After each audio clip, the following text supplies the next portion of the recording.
Hi guys, welcome back to my channel. So this is Aubrey from Filipina Van Life, and today I'm going to prepare for a dinner a pork steak. So I'm going to show you guys how I'm going to prepare with my own version. So let's start.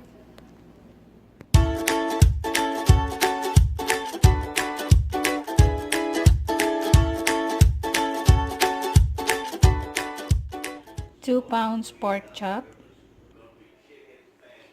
1 onion and lemon, soy sauce and extra virgin olive oil,